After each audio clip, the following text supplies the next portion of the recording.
오늘 우리에게 주시는 하나님의 말씀 로마서 6장 10절에서 14절 말씀 보시겠습니다.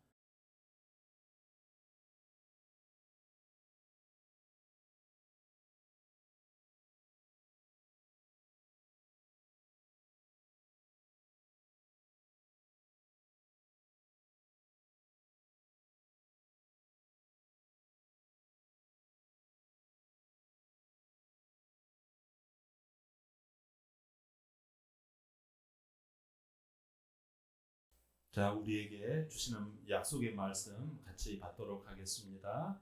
자, 약속의 말씀 다 같이 시작. 새롭게 사는 믿음의 원리. 잠깐 기도합니다. 하나님 아버지, 오늘 복된 주일입니다. 하나님 말씀을 듣고 내가 주인 삼고 또 순종하는 삶을 살기를 원하여서 마음을 열고 중심을 열어 주를 앙망합니다. 은혜 부어 주시옵소서. 생명의 열매가 주렁주렁 맺을 수 있도록 축복하여 주시옵소서. 예수님의 이름으로 기도하옵나이다. 아멘. 어제 결혼식을 다녀왔어요. 음식이 맛있었어요. 그래서 정말 신선도가 있으니까 음식이 맛있더라고요. 오늘 본문에는 그리스도인의 신선도가 나타나요. 그리스도인은요 신선해야 해요. 보라, 이전 것은 지나갔으니 새 것이 되었도다. 얼마나 좋아요. 신선해야지 하나님의 생명의 역사가 일어납니다. 바울은 로마 교인들에게 예수님과 함께 이제 새로운 믿음의 출발을 하게 되었으니까 믿음으로 의롭다고 했다고 했잖아요. 믿음이 우리의 삶의 핵심 포인트라고 했잖아요. 새롭게 사는 믿음의 원리를 오늘 본문은 말하고 있습니다. 정말 우리가 예수를 믿는다면 이 삶의 신선도가 어디에서부터 일어날까요? 죄에 대한 정리부터 일어나요. 우리 다 같이 본문 10절 한번 읽어볼까요? 시작. 그가 죽으심은 죄에 대하여 단번에 죽으심이요 그가 살아계심은 하나님께 대하여 살아계심이니. 아멘. 이것은 여러분 우리의 죄 문제가 한 번에 완샷으로 끝나버렸다는 거예요. 사랑하는 성도 여러분, 새롭게 살아가는 믿음의 원리는 우리가 죄의 문제가 벌써 한 번에 이미 끝났음을 분명히 믿으시기를 바랍니다. 예수님께서 십자가에서 죽으신 것은요 여러 번 이번 주에도 죽고 다음 주에도 죽고 그런 게 아니에요. 이미 already 이미 끝났다라는 거예요. 벌써 주님이 다 해치고 다 청소하고 끝났다라는 거예요. 단 한 번으로 영원이라고 말씀하잖아요. 구체적으로 말하면 구약 시대는 제사장들이 1년에 한 번씩 속죄일에 들어가가지고 짐승의 피를 쏟아가지고 막 여기저기 뿌리고 우리의 죄를 나의 죄를 해결해 주세요 막 해가지고 막 안수기도까지 받고 막 피치를 하고 막 이렇게 해야지 이게 내 죄가 지워지나 마나 뭐 이 정도 됐잖아요. 그 다음에는 또 가서 또 죄 짓고 남 거 훔치고 남 욕하고 원망 불평하고 그렇게 살아가는 거예요. 그러니까 하나님이 보시니까 너희들 일 가지고 안 되겠단 말이지. 진짜 피가 가져가야 되겠다. 짐승의 피가 아닌 진짜 피가 가져가야 해야 되겠다. 해가지고 독생자 예수의 피를요 완샷으로 칠해버리는 거예요. 이 죄 문제가 완전히 끝났어요. 히브리서 10장 10절 한번 볼까요? 다 같이 시작. 이 뜻을 따라 예수 그리스도의 몸을 단번에 들이심으로 말미암아 우리가 거룩함을 얻었노라. 아멘. 여러분 더 이상 우리 죄의 대가를 치를 필요가 없다라는 거예요. 그리스도의 몸을 내밀어야 해요. 너는 안 돼. 너는 틀렸어. 이렇게 세상은 우리에게 꼬리표를 던진다고요. 힘들게 우리에게요. 너는 그래서 문제라고 늘상 태그를 붙여요. 우리는 잽싸게 단번에 죄의 꼬리표를 누가 해치웠어요? 예수님께서 이 주님의 몸을 내밀어야 해요. 이 주님의 몸을 내밀 때 우리의 삶은 신선도로 살아나는 줄 믿습니다. 얼마나 감사해요. 새롭게 사는 믿음의 원리가 뭐예요? 나의 죄의 꼬리표 여러 번이 아닌 단 한 번에 끝났다는 거예요, 여러분. 출애굽기 12장에 보면 하나님께서 애굽에 재앙을 내리실 때 이스라엘 백성들에게 같은 재앙을 맞지 않도록 어떻게 해요? 어린 양의 피를 뿌리라고 해요. 문설주와 이 임방에 바르라고 해요. 출애굽기 12장 13절 시작. 내가 애굽 땅을 칠 때 그 피가 너희가 사는 집에 있어서 너희를 위하여 표적이 될지라. 내가 피를 볼 때 너희를 넘어가리니 재앙이 너희에게 내려 멸하지 아니하리라. 아멘. 내가 피를 볼 때에 그러잖아요. 내가 피를 볼 때.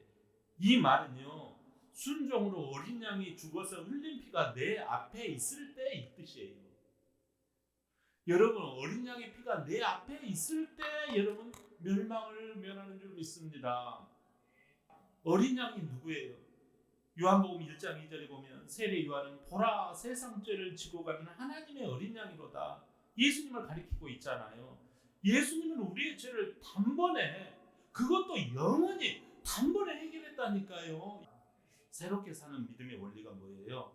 예수님이 나의 죄의 꼬리표, 이걸 단번에 영원히 해결해 주심을 분명히 믿으시기를 바랍니다. 여러분, 마귀는 자꾸 예수를 믿어도 자꾸 그 믿는 거 그게 무슨 소용이 있냐, 네 어제 일 때문에 네 문제가 많다야, 이렇게 자꾸 우리를 내 등에다가 꼬리표를 탁탁 붙입니다. 남 탓하기 전에 네에게 죄가 묻어있잖아 막 하면서 우리는 끊임없이 막 마귀가 붙이는 꼬리표가 있어요. 오늘 본문에 뭐라 그래요? 죄에 대하여라고 그러잖아요. 예수님은 단번에 죄에 대하여 값을 치러주셨어요. 꼬리표 싹 다 태그를 다 레떼를 다 뜯어버리고 다 제거했단 말이에요. 마귀는 자꾸 또 꼬리표 붙입니다. 그러나 예수 그리스도 안에서 다의 어린 양의 보혈에 피가 있으면요, 어떠한 죄라도 다 해결되는 줄 믿습니다. 용서하지 못할 죄가 없는 줄 믿습니다. 새롭게 살아가는 믿음의 원리는요, 예수님이 나의 죄된 꼬리표를 단번에 영원히 다 해결해 주신 줄 믿으시기를 바랍니다. 히브리서 9장 26절에 그래요. 그리하면 그가 세상을 창조한 때부터 자주 고난을 받았어야 할 것이로되 이제 자기를 단번에 제물로 드려 죄를 없이 하시려고 세상 끝에 나타나셨느니라. 이렇게 말씀하세요. 또 히브리서 10장 12절에 오직 그리스도는 죄를 위하여 한 영원한 제사를 드리시고 하나님 우편에 앉으사라고 선포하셔요. 한 영원한 제사가 뭐예요? 한 영원한 제사는요, 단번에 영원한 효력이 있는 제사를 말해요.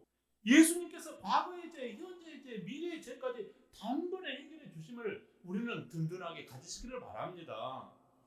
우리 주님께서요, 새롭게 살아가도록 믿음의 원리를 주셨는데 죄의 꼬리표를 우리 주님은요 싹 다 태그를 떼어버리셨다는 거예요. 할렐루야.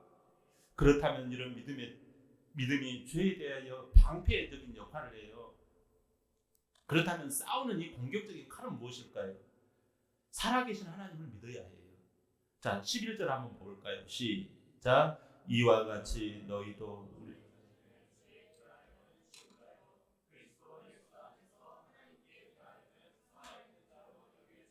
아멘. 여러분, 우리가 죄가 유혹할 때 방패로 막아야 되잖아요, 아까처럼. 근데 대신 예수님을 믿는 자만이 살아계신 하나님을요 굳건히 인정하고 모셔드리라는 것입니다. 사랑하는 성도 여러분, 새롭게 살아가는 믿음의 원리는 우리 안에 살아계신 하나님을 믿어야 한다라는 사실이에요. 아멘. 바울은요, 너희가 하나님을 살아있는 자로 여길지어다라고 말해요. 이 여길지어다라는 말은 계산에 넣고 있으라는 뜻이에요. 어린 아이들을 덧셈 뺄셈 가르칠 때 가령 5 더하기 8은 13이잖아요. 그러면 1은 올라가 있다고 생각해. 그리고 여기다가 3만 쓰는 거야. 그런 것처럼 여러분 신앙에 있어서도 올림 계산을 꼭 해야 해요. 그 올림 계산이 뭐예요? 하나님은 나에게 살아계신다. 오늘도 하나님의 표적이 나타난다. 하나님의 증거가 임한다. 놀라운 하나님의 역사가 일어난다. 좋은 일이 생긴다. 기적이 일어난다.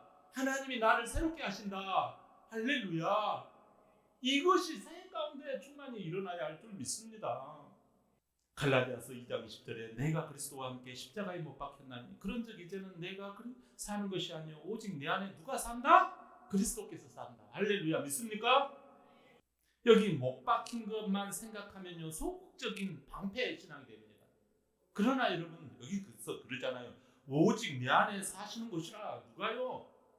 그리스도께서. 이렇게 살아계신 하나님을 믿는 신앙, 적극적인 신앙, 할렐루야 신앙, 해보자 신앙, 까짓것 신앙.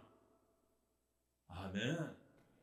우리 삶의 신선도 확 올라가는 줄 믿습니다. 역대하 33장에 보면요 므낫세 왕이 유다 왕 중에서 가장 악질적이고 나쁜 왕 중에 하나였어요. 우상을 섬기고 자기 아들들을 불 가운데 건너가게 하는 이상한 종교를 가지고 있는 왕이었어요. 하나님께서 아수르 왕을 보내가지고 므낫세를 사로잡아서 바벨론으로 끌고 가게 했어요. 근데요 므낫세가요 철이 들었는지 갑자기 회개하고 겸손해졌어요. 하나님은 그를 어떻게 하셨을까요? 역대하 33장 13절에 이렇게 기록해 놓았어요.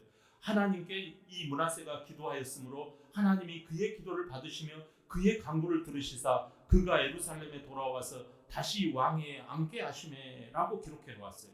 하나님께 기도했다라는 말은요 이게 무슨 말입니까?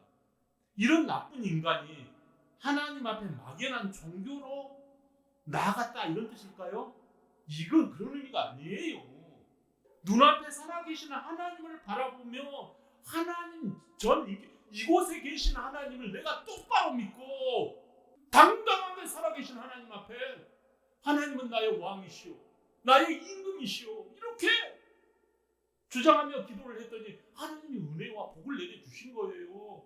새롭게 살아가는 믿음의 원리는요 하나님을 내 앞에 살아계신 하나님으로 믿는 거예요. 고린도후서 5장 17절 그런즉 누구든지 그리스도 안에 있으면 새로운 피조물이라 이전 것은 지나갔으니 보라 새 것이 되었도다. 우리는 완전한 새로운 피조물이에요. 옛사람은 죽었고 새 사람으로 살아났어요. 새 사람이라는 게 뭐예요? 새 시간 새 해가 되었다고 새 주간이 되었다고 새 사람인가요?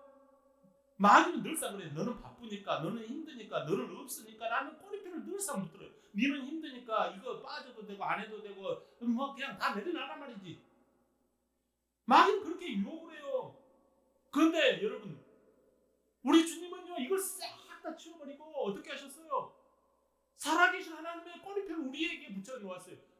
여러분 우리가 죄를 용서받고 과거에 이제 현재 또 앞으로 또 죄도 지을 수 있어요. 그러나 방패신앙으로 막고 공격신앙으로 하나님은 나와 함께 하신다. 내 안에 살아계신다. 할렐루야. 여러분 그러면요 용기가 나고 능력이 나오고 감사가 나오고 기쁨이 넘쳐나는 줄 믿습니다. 요한복음 11장 25절 26절에 나는 부활이요 생명이니 나를 믿는 자는 죽어도 살겠고 무릇 살아서 나를 믿는 자는 영원히 죽지 아니하리라. 여러분 우리는 이미 부활한 사람이 육신적으로도 이제 장차 부활할 거지만 여러분 예수님을 믿으면 살아계신 하나님이 우리 안에 이미 우리는 영적으로 부활체인 줄 영적으로 부활한 인생인 줄 믿습니다. 아멘.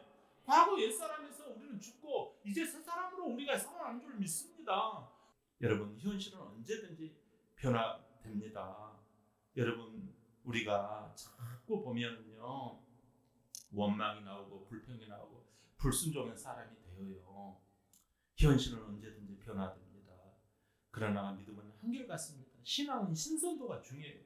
새롭게 살아가는 믿음의 원리가 뭐예요? 여러분 지금 하나님이 내 옆에 살아계심을 믿으며 생활하시기를 바랍니다.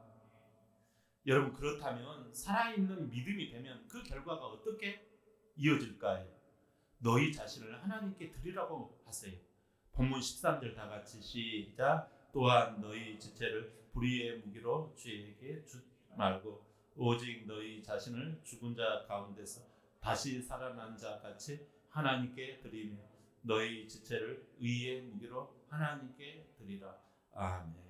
이것은 하나님이 요구하시는 것이 다른 무엇보다 돈을 드려라, 뭐를 드려라, 그것보다 더 중요한 네 몸을 드려라는 거예요.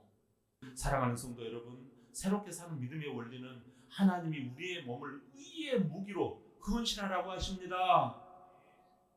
바울은요, 우리 몸을 불의의 무기로 죄에게 내주지 말고 의의 무기로 하나님께 드리라고 말해요. 무기라는 말이 무슨 뜻이에요? 연장이란 말, 도구라는 뜻이에요. 우리의 손과 발과 눈과 입과 귀가 하나님의 기쁨을 이루는 도구가 되라는 거예요. 로마서 12장 1절 시작. 그러므로 형제들아 내가 하나님의 모든 자비하심으로 너희를 권하노니 너희 몸을 하나님이 기뻐하시는 거룩한 산 제물로 드리라. 이는 너희가 드릴 영적 예배니라. 아멘. 여러분, 드린다라는 것은 내가 가지고 있지 않다라는 뜻이에요. 천국에 가면 여러분 찬양과 경배와 예배가 끊어지지 않는다고 그래요. 소리를 높여서 우리의 입술을 받쳐 드리는 거예요. 예? 우리의 손발을 드리는 거예요. 우리의 온 마음을 다하여 찬양을 드리는 거예요. 고린도전서 6장 19절 20절에 보면 너희 몸은 너희가 하나님께로부터 받은 바 너희 가운데 계신 성령의 전인 줄을 알지 못하느냐. 너희는 너희 자신의 것이 아니라 값으로 산 것이 되었으니 그런즉 너희 몸으로 하나님께 영광을 돌리라. 새롭게 살아가는 믿음의 원리는 우리 몸을 하나님께 드릴 때 하나님이 진정 기뻐하신다는 사실입니다. 민수기 13장 14장에 나와요. 그리고 또 여호수아 14장에 나오는 이야기 너무나 여러분 다 잘 아는 내용이에요. 젊었을 때 갈렙은 가나안 땅을 정탐했을 때 나머지 10명의 사람들이 뭐라고 그랬어요? 거기 못 갑니다 그랬잖아요. 그럴 때 뭐라고 그래요? 우리가 곧 올라가서 그 땅을 취하자 능히 이기리라. 이런 믿음의 보고를 했잖아요. 심지어 나이가 85세가 된 갈렙은 내가 이스라엘 자손 중에서 여호와께 온전히 따랐으므로 라고 고백을 해요. 여호수아 14장 12절 다 같이 봐요. 시작. 그날에 여호와께서 말씀하신 이 산지를 지금 내게 주소서. 당신은 그날에 들으셨거니와 그곳에는 아낙 사람이 있고 그 성읍들은 크고 견고할지라도 여호와께서 나와 함께 하시며 내가 여호와께서 말씀하신 대로 그들을 쫓아내리라. 아멘. 여러분, 사탄은 나는 몸이 힘들어요. 어떻게 나만 가지고 이렇게 힘들게 해요? 나는 기쁨이 없기 때문에 못해요. 이렇게 유혹을 합니다, 여러분. 근데 갈렙은 자신의 전생애를 통해서 하나님께 드렸고 그의 지체가 의의 무기가 되었던 거예요. 그가 잘나서가예요? 아니에요. 갈렙이라는 이름은 여러분 안 좋은 이름이에요. 그는 순수한 유대인이 아니었어요. 원래 하나님의 자녀가 아니었다는 말이에요. 그런데 이런 신앙을 간직했단 말이에요. 그는 살아계신 하나님이 계심으로 말미암아 가는 거예요. 계란으로 바위를 치는 거예요. 그가 살아계신 하나님 앞에 자기 자신의 몸을 쓰시도록 내드린 거예요. 새롭게 살아가는 믿음의 원리가 무엇입니까? 세 번째, 우리 몸을 하나님께 드릴 때 하나님이 진정 기뻐하신다는 말씀이에요. 예수님께서도 마태복음 29장 30절에 만일 내 오른눈이 너로 실족하게 하거든 빼내버리라 이렇게 말씀하세요. 내 백체 중 하나가 없어지고 내 온몸이 지옥에 던져지는 것이 유익하면 또한 만일 내 오른손이 너로 실족하게 하거든 찍어내버리라 이렇게 말씀하세요. 이것은 눈을 빼거나 손을 자르라는 말이 아니에요. 죄 짓는 도구가 되지 말라라는 거예요. 야고보서 3장 5절 6절에 이와 같이 혀도 작은 지체로 돼 큰 것을 자랑하도다. 보라 얼마나 작은 불이 얼마나 많은 나무를 태우는가. 혀는 곧 불이요 불의의 세계라. 이렇게 경고해요. 우리 지체를 의의 무기로 사용해야 해요. 새롭게 살아가는 믿음의 원리가 무엇입니까? 우리 몸을 하나님께 드리라는 거예요. 그것을 하나님이 진정 기뻐하신 줄 믿습니다.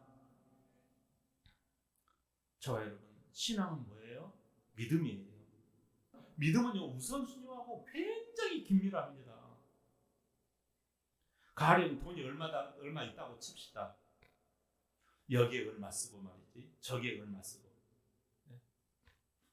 이렇게 내가 딱 이 돈을 어디에다가 내가 써야 되겠다 하고 분명하게 딱 우선순위를 딱 정해놓으면 어떻게 되어져요?